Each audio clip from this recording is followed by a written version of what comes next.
Alright, well, I got another one for you here. It's going to be a little bit different video than what I usually make. So this machine's an older Hustler Fast Track with a Kawasaki FR 691 engine on it. And it came in because it was hard to start after it's been warmed up. So after about, he said after about 10 minutes, if you kill it and you try to restart it, it turns over for quite a while before it actually catches and starts again.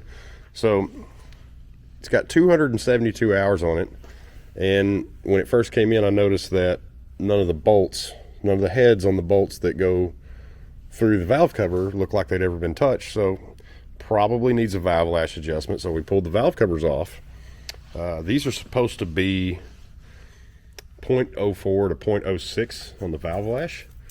And this is a 0.010, which was, quite a bit more valve lash. So that's got resistance there. It's got, these things kind of wiggle, but almost no resistance there. And again, this is double what it should be. And just to verify that, you go to your handy dandy little Kawasaki worksheet here. You got FR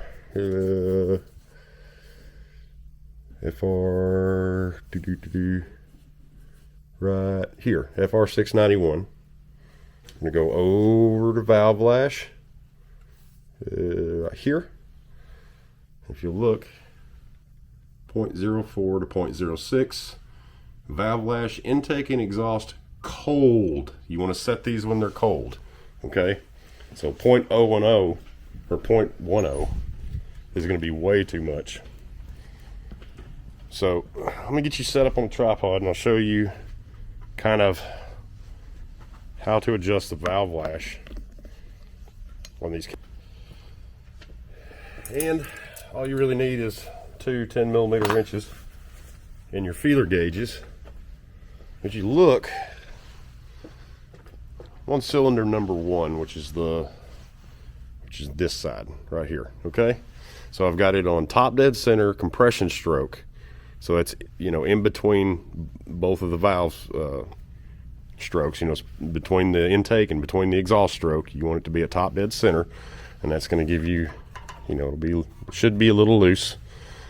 You'll also notice on these, both pistons, both connecting rods share a journal on the crankshaft. So this cylinder looks like it's higher than this one over here. And typically cylinder number 1 is going to be the one closest to the flywheel, to the top of the engine, right? So this is cylinder number 1, cylinder number 2, and like I said, you can kind of see that this one's a little bit lower on the engine than this one is, and that's again because the connecting rods share a journal on the crankshaft.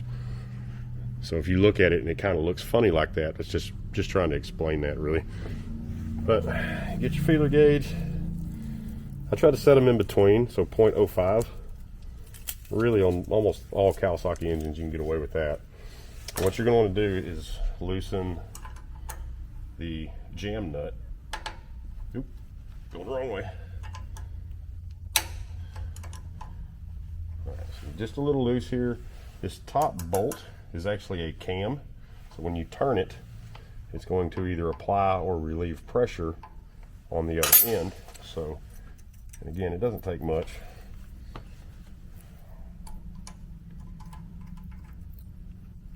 Got a little bit off here. Feel the gauge in. Get it to where you've got just enough resistance in there to hold the feeler gauge for you, okay? And come back down here while holding the top one and tighten that nut back up, right? You still should have some resistance in there, just like that. Do the same thing down here.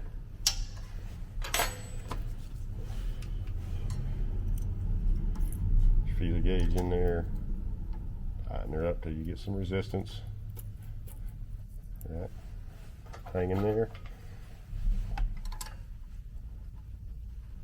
You just don't want to tighten it up to where you're pushing the valve in to the engine, because then you're creating zero lash.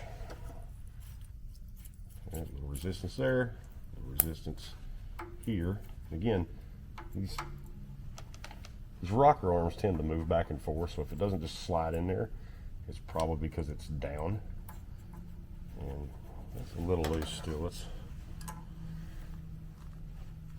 loosen that back off. Get her centered.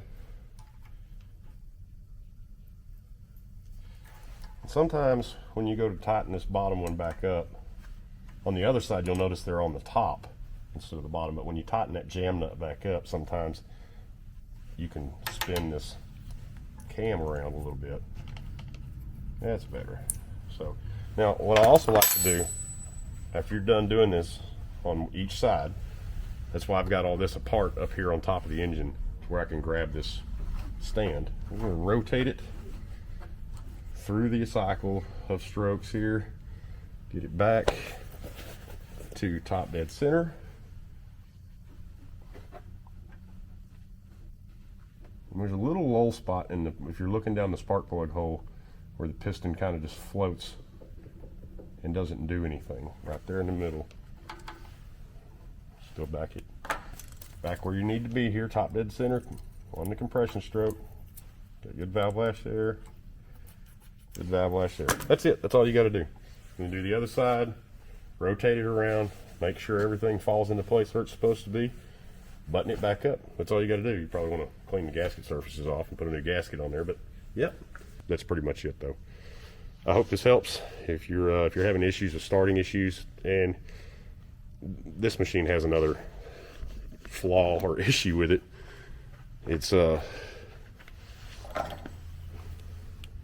exhaust is broken half, so that's also pumping heat up around this side, and that could be causing an issue as well. So I'm going to tape this up after I get everything buttoned back up, tape it up and see if that changes or affects anything. Customer does want to replace the muffler. I want to confirm that maybe all that heat building up underneath this head, rising up through here, maybe causing some issues on this side of the engine. So we'll get all that done. I'll show you when it starts up and see if it changes anything. We'll be back.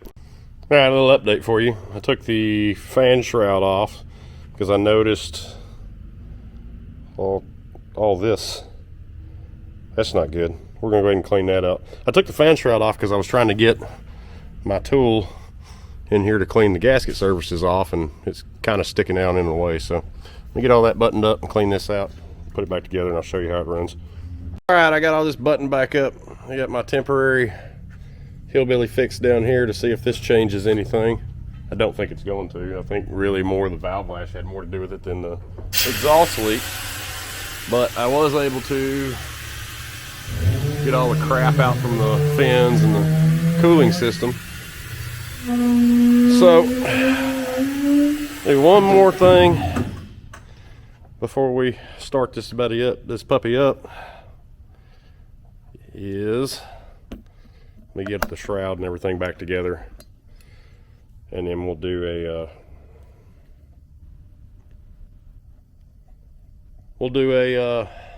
a first startup and see if it changed anything. So here. All right, we're all buttoned back up. Let's see if this thing's gonna fire up. See if it sounds any different.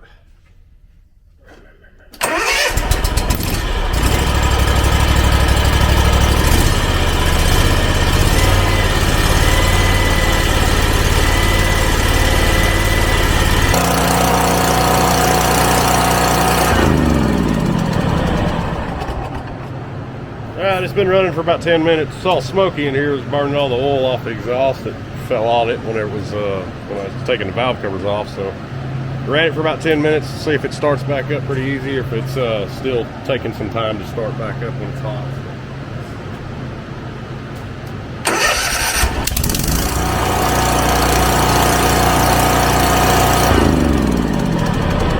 Problem solved. Next. Maintenance.